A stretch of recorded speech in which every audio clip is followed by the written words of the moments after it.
because we're not allowed to do jumping jacks anymore.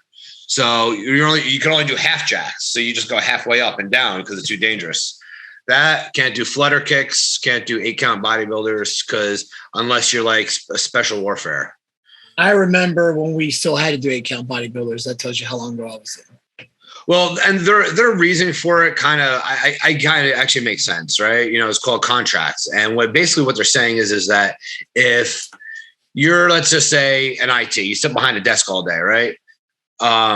You want to train kind of for what you do. You're an IT, you're on a ship. You want to be able to be flexible. You want to be able to move around and be healthy. You know what I mean? You don't need to train to go swim. So doing flutter kicks for 100, thousands of them, what is not going to help you? Right. So, I mean, I get what they're saying, but I think they're kind of watering it down a little too much. Like jumping jacks, really.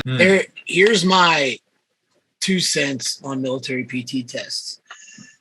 If you're in the fucking Navy and you're not special warfare or not a rescue swimmer, you should be able to maneuver through ladder wells, P-ways, and escape scuttles and fight a fire because that's what you have to do. Those are emergency situations you have to do on a ship. Yeah. You show me a flight deck where there's a 1.5 mile stretch that you have to run. You show me a P-way that's 1.5 miles long. There fucking ain't none. You need to be able to get through small spaces, up and down ladder walls fast, and you need to be able to carry the apparatuses and stuff to fight a fire without getting worn out. That should be the standard. And I even think the Navy, they need to be strict on the size to weight standards because you have to fit through an escape scuttle. So they now if you're Army, it should be different. Like the ACFT looks a little more, actually the Marine version looks a little better, but the running 2 miles, like you show me in a war where you're going to run 2 miles that fast with all your gear on. Now, forced march makes sense, but I don't see guys trying to get a 2 mile run for time with all their gear on being shot at. I do believe sprints, carrying stuff, dead man's carrying ammo, that shit makes sense.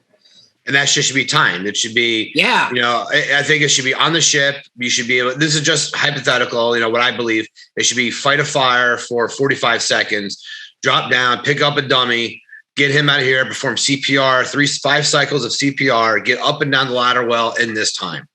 That should be it. Because that's perfect. That would be real life. How fast can you get the breathing apparatus on? How fast can you help your buddy get it on? Like, can you hold that hose for a certain amount of time with all that water coming through it? Do you still know how to relieve the nozzleman? You know how to do all this shit. Like, that should be the tests. Pretty much battle stations. Applied tactics.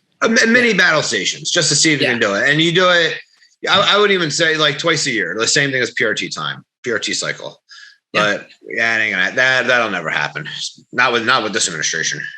No, they want to see how fast you can fucking make corn dogs and shit. God damn, it's gonna give me fucking start on them. Fucking poopy pants.